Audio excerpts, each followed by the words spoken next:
तन मन आ जाओ दिल में मेरे, पावन आत्मा।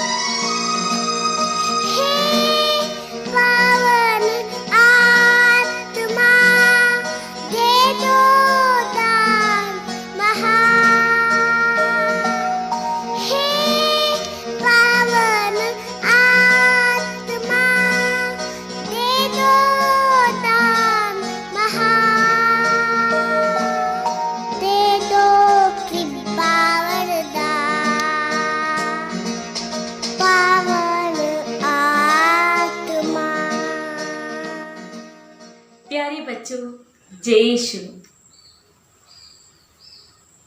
12वीं पाठ के बाद आज हम हमारे इस कैटेकिज्म क्लास में हमारा अगला पाठ पढ़ेंगे, जो है समर्पित जीवन द्वारा प्रेरिताई।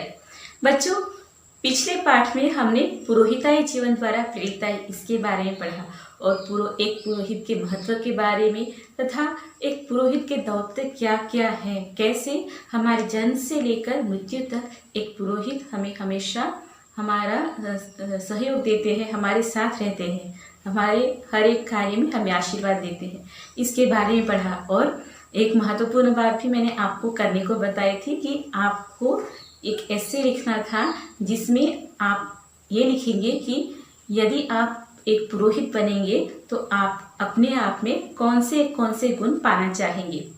तो प्यारे बच्चों, मैं आप सब पर भरोसा करती हूँ कि आप अच्छे बच्चे हैं और आपने अपना होमवर्क किया है। तो अब हम पढ़ेंगे अगले पाठ को, जिसका नाम है समर्पित जीवन द्वारा प्रेरिताई। इसका उगम हम बाइबल से ही देखते हैं। तो जैसे हम हर पाठ में देखते हैं कि कोई भी हम टॉपिक लेते हैं तो उसका उगम कहाँ से जुड़ा होता है, बाइबल में। तो आइए बाइबल में इसकी जड़ कहाँ है, इसके बारे में देखेंगे। पुराने विधान में हम देखते हैं एली और सैमुएल की स्टोरी। उसमें एली ये यरूशलेम मंदिर के पुरोहित थे और वे मंदिर में रहा करते थे और उनके साथ में कौन था, सैमुएल ये बालक था जो एली को मंदिर में मदद करता था और यह बालक एली के साथ रहा करता था। एक दिन एली ईश्वर की मंजूषा के पास सोया हुआ था और उसे नींद में यह आवाज सुनाई दी, सैमुएल सैमुएल। उसने दौड़कर एली के पास जाकर पूछा क्या हुआ, लेकिन वहां जाने के बाद उसको पता चला कि एली ने उसे नहीं बुलाया। ऐसा 3 बार हुआ। तीसरे बार जब सैमुएल एली के पास आया तो एली को बात समझ में आई और उसने सैमुएल से कहा कि अगली बार यदि तुम्हें फिर से पुकारा जाए तो इस प्रकार उत्तर दो, बोल प्रभु तेरा सेवक सुन रहा है। और फिर सैमुएल जाके लेट गया। फिर उसे वही आवाज सुनाई दी और इस बार जैसा कि उससे एली ने कहा था उसने वैसा ही किया। उसने प्रभु से कहा, बोल प्रभु तेरा सेवक सुन रहा है। और इसके बाद परमेश्वर सैमुएल से हमेशा बातें करता था और प्रभु के बुलावे को स्वीकार करते हुए सैमुएल ईश्वर के नबी बन गए। इस तरह समर्पित जीवन की एक बैकग्राउंड है जो हम बाइबल में देखते हैं।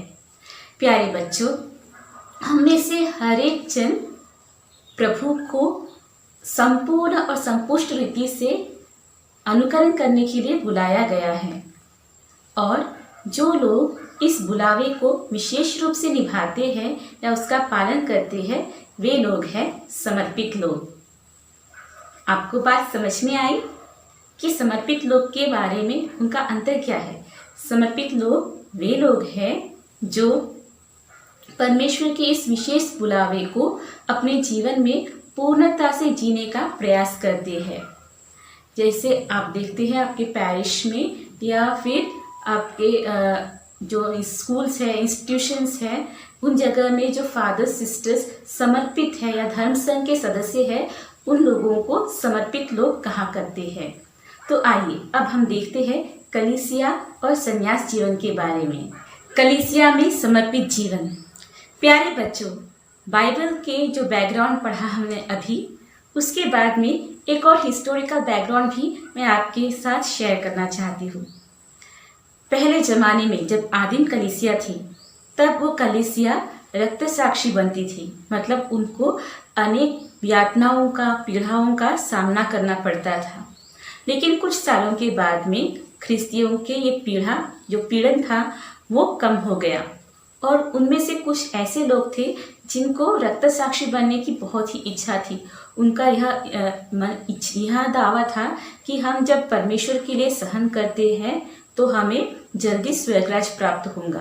और जब उनके आजू बाजू में जो सफरिंग्स थी या सहन परसिक्यूशंस था वह कम हो गया, तब उनको लगा कि इस जीवन में रहते हुए, इनके भोग विलास में हम जब रहते हैं, तब हमें परमेश्वर के पास जाने में दिक्कत होगी, और इसीलिए परमेश्वर के और निकट आने की इच्छा रखते हुए कुछ लोग पहाड़ों पर, दूर देशों पर पलायन करने निकले, मतलब जैसे जंगल में वगैरह, और वहाँ पर रहकर वो एकांत में या समूहों में रह के अपना समय प्रार्थना, उपासना और त्याग और पश्चाताप में बिताने लगे, जिससे उनकी यह आशा थी कि उनके त्याग को, उनकी तपस्या को देखकर परमेश्वर खुश हो जाएंगे और उन्हें स्वर्गराज जल्दी प्राप्त होगा। तो ये था एक बैकग्राउंड। अब हम देखते हैं कि हिस्टोरिकली कैसे हमारे कलीसिया में समर्पित जीवन की शुरुआत हुई। 3री सदी में ख्रिस्तीय धर्म में संन्यास जीवन की जड़ पकड़ी। कौन से साल में शुरू हुआ संन्यास जीवन हमारे कलीसिया में? 3री सदी में। मिस्र के संत एंथोनी, इन्हें फादर ऑफ हर्मिट्स कहा जाता है। हर्मिट्स और रिलीजियस जो कॉन्सेक्रेटेड है, दोनों कॉन्सेक्रेटेड है। हर्मिट्स और रिलीजियस में एक अंतर है। हर्मिट्स वे लोग हैं जो एकांत में रहकर प्रार्थना करते हैं और त्याग पश्चाताप में जीवन बिताते हैं। एक छोटी सी कुटिया में वे अपना जीवन बिताते हैं। और संन्यास्त या रिलीजियस पीपल वो है जो समूहों में रहकर प्रार्थना में और त्याग पश्चाताप में जीवन बिताते हैं। उनका यह मानना है कि हमें समूहों में रहकर कम्युनिटी लाइफ से मतलब विशुद्धि की ओर या शुद्धता की ओर जाना है, और प्रभु को हम समूहों में रहकर प्रार्थना करते हुए, त्याग पश्चाताप और सेवा कार्य करते हुए प्रसन्न कर सकते हैं। तो फादर ऑफ हर्मिट्स कौन है? सेंट एंटनी ऑफ इजिप्ट, जिसे हम हिंदी में क्या कहेंगे? मिस्र के संत एंथोनी। और दूसरे जो संत पक्कोमियस है, इन्होंने सबसे पहले समूह की या आश्रम की स्थापना की, जिसमें जो लोग प्रार्थना का जीवन बिताना चाहते हैं, कठिन परिश्रम का या तपस्या का जीवन बिताना चाहते हैं, ऐसे लोग समूहों में आकर रहकर प्रार्थना करेंगे। तो सबसे पहले आश्रम की स्थापना किसने की? संत पक्कोमियस ने। और उसके बाद में इटली में संत बेनेडिक्ट ने, और डूर्स के संत मार्टिन ने फ्रांस में, तथा सेंट पैट्रिक ने आयरलैंड में आश्रमों की स्थापना की। इनके बाद में धीरे धीरे करके सारे यूरोप में अनेक आश्रमों की स्थापना हुई। ये था पश्चिम के संन्यास्त जीवन के बारे में। अब हम हमारे भारतीय संन्यास्त जीवन के बारे में देखेंगे। भारत में तो प्राचीन काल से ही संन्यास्त जीवन की शुरुआत हुई थी, लेकिन यह संगठित नहीं था। यहाँ वहाँ कुछ लोग अपनी इच्छा से संन्यास्त जीवन बिताते थे, लेकिन सबसे पहले संगठित संन्यास जीवन की स्थापना कब हुई थी?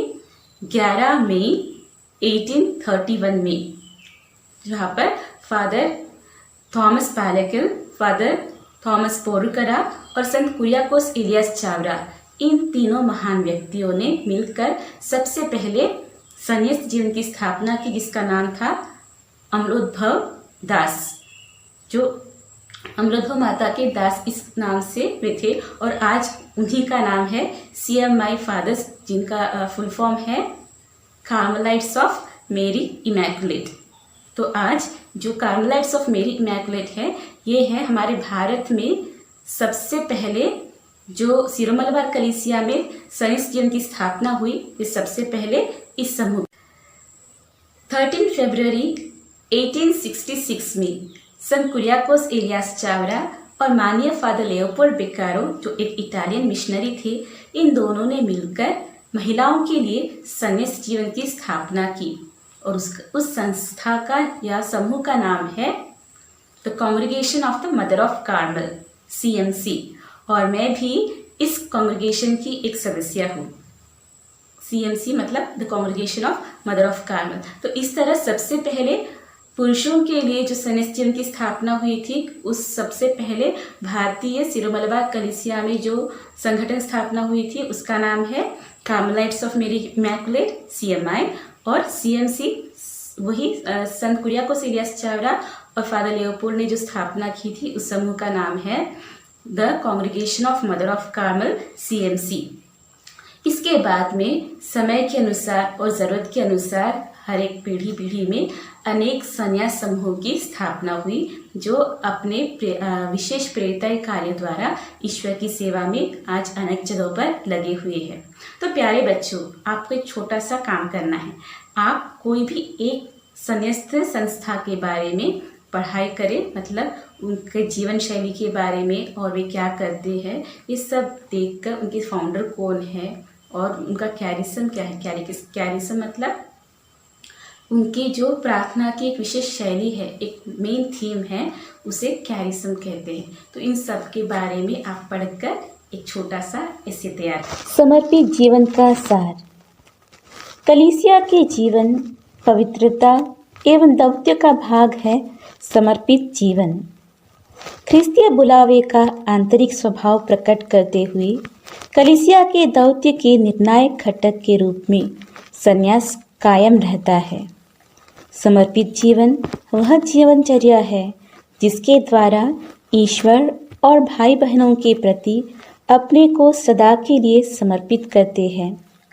वे सुसमाचार के संदेश के आधार पर अपने जीवन में आज्ञा पालन, ब्रह्मचर्य एवं निर्धनता के 3 व्रतों का पालन करते हैं और इसीलिए समर्पित जीवन व्रतबद्ध जीवन कहा जाता है, जहाँ पर सब लोगों के सामने जो संन्यास्त लोग हैं, वे एक विशेष समारोह में सबके सामने इन 3 व्रत का उच्चार करते हैं, जिससे वे जीवन भर आज्ञा पालन में, ब्रह्मचर्य में और निर्धनता में जीवन बिताएंगे। उसको इंग्लिश में हम कहते हैं the vowed life, vows of obedience, chastity and poverty. मसीह और उनमें मानव परिवार के प्रत्येक सदस्य के प्रति प्रेम से प्रेरित होकर जो मौलिक आत्मदान होता है, उसमें समर्पित जीवन का सार निहित है। सुसमाचार के आधार पर जीवन का जो समर्पण होता है, उससे यह आत्मदान प्रकट होता है। इस परम स्नेहार्पण द्वारा समर्पित लोग संपूर्ण रूप से ईश्वर के सामने आत्मार्पण करते हैं और इस प्रकार ईश्वर के महत्व एवं शुश्रूषा के लिए विशेष रूप से प्रतिष्ठित हो जाते हैं। इसीलिए इस प्रतिष्ठा को जो कॉन्सेक्रेशन कहते हैं और इस जीवन को बिताने वालों को कहते हैं द कॉन्सेक्रेटेड पीपल, और इस जीवन को बोलते हैं द कॉन्सेक्रेटेड लाइफ। मसीह और उनकी दुल्हन कलीसिया के बीच अभेद्य संबंध को यह प्रतिष्ठा सूचित करती है। तो यह जो समर्पण या प्रतिष्ठा है, जिसे हम कॉन्सेक्रेशन कहते हैं, इसकी तुलना किससे की जाती है? जैसे मसीह और कलीसिया को उनकी दुल्हन कहते हैं, उसी तरह इस बंधन को सूचित करती है जो समर्पित जीवन। फिर एक बार, मसीह और उनकी दुल्हन कलीसिया के बीच जो अभेद्य संबंध है, उसकी प्रतिष्ठा उसको सूचित करता है यह प्रतिष्ठित या कॉन्सेक्रेटेड लाइफ। अब हम पढ़ेंगे व्रत के बारे में। व्रत यानी वाव। आप किसी को प्रॉमिस करते हैं, या आपने देखा होगा कि कोर्ट में भी वे लोग व्रत कहते हैं ना, क्या कहते हैं, जो कुछ कहूँगा सच कहूँगा, सच के सिवा कुछ नहीं कहूँगा। तो आपने इसे अनेक बार सुना है। तो उसी तरह जो संन्यास्त लोग हैं वे व्रत लेते हैं, जिसे हम करार भी कहते हैं। तो क्या है यह व्रत या वॉव्स? व्रत एक प्रेम का करार है जिसे एक व्यक्ति ईश्वर के साथ करता है और ईश्वर उस व्यक्ति के साथ कलीसिया द्वारा स्वीकार करता है। कौन सा भी एग्रीमेंट या कॉन्ट्रैक्ट ये दो पार्टी के बीच में होता है। यहाँ पर ये जो व्रत है ये यहाँ पर भी दो पार्टी है। कौन है? एक जो संन्यास जीवन में व्रत लेने वाला है, और दूसरा है ईश्वर, परमेश्वर। तो संन्यास लोग किसके सामने व्रत लेते हैं? परमेश्वर के सामने। आज्ञा पालन, ब्रह्मचर्य एवं निर्धनता के व्रतों द्वारा संपूर्ण समर्पण करते हुए ईश्वर और मनुष्य को सर्वोच्च प्रेम देने के लिए समर्पित लोग प्रतिष्ठित हो जाते हैं। व्रतधारी जीवन का मूल्य ईसा मसीह के साथ व्यक्तिगत संबंध में निहित है। जो भी व्रत लेते हैं उनका जीवन मूल्य मसीह के साथ में व्यक्तिगत संबंध में जो संपन्न है। और ये व्रत अपने आप में एक लक्ष्य नहीं बल्कि मार्ग है। It is not the goal but the way of life. संन्यास का आधारभूत नियम सुसमाचार के ईसा का अनुकरण करना है। तो संन्यास जीवन में वे किसका अनुकरण करते हैं?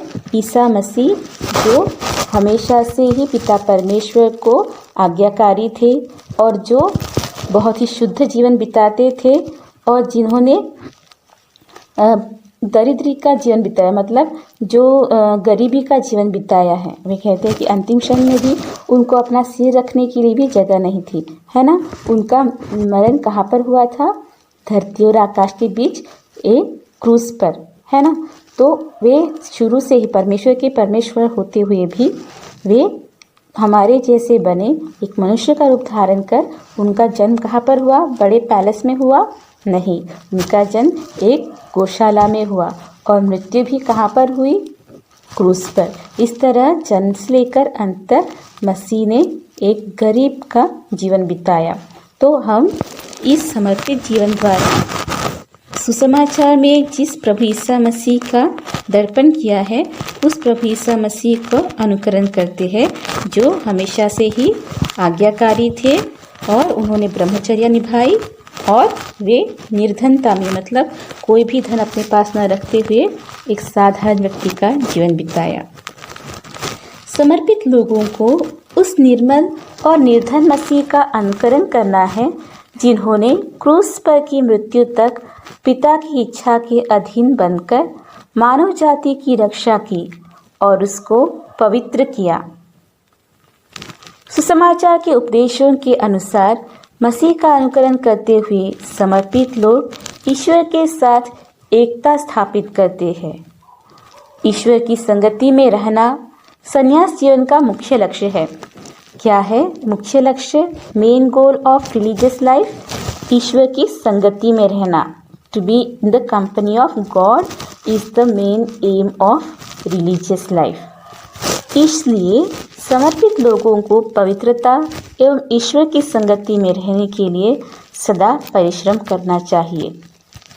इसलिए समर्पित लोगों को क्या चाहिए कि वे पवित्रता एवं ईश्वर की संगति में जीवन बिताएं। ठीक है बच्चों? तो आइए बच्चों, आज के इस क्लास को हम यहीं पर विराम देंगे और अंत में हम एक बार फिर रिवाइज करेंगे कि आज हमने क्या क्या पढ़ा। आज हम समर्पित जीवन द्वारा प्रेरिताई के बारे में पढ़ रहे थे, जहाँ पर हमने बाइबल में से समर्पित जीवन का सारांश या बैकग्राउंड देखा। वहाँ पर हमने किसकी स्टोरी सुनी? एली और सैमुएल की। बाद में हम देखते हैं कलीसिया में संन्यास जीवन के बारे में, कैसे कलीसिया में संन्यास जीवन की शुरुआत हुई और कौन कौन है इनके मेल मध्यस्थ या स्टार्टिंग फादर्स, फाउंडिंग फादर्स। बाद में हमने भारत में संन्यास जीवन के बारे में देखा, फिर बाद में संन्यास जीवन का सार और व्रत के बारे में पढ़ा था।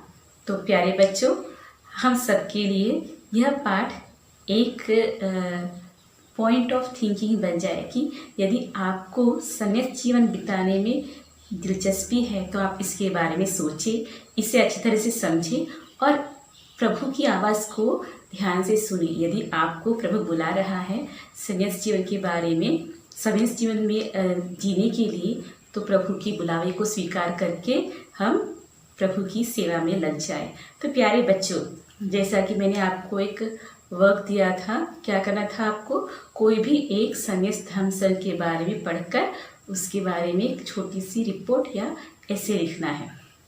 आपके पैरिश में या आपके परिचय के कोई भी हो, स्कूल में, उनके बारे में, ठीक है। तो आइए अब हम छोटी सी प्रार्थना द्वारा सबसे विदा लेंगे। प्यारे प्रभु, हम आपको धन्यवाद देते हैं आज के इस दिन के लिए।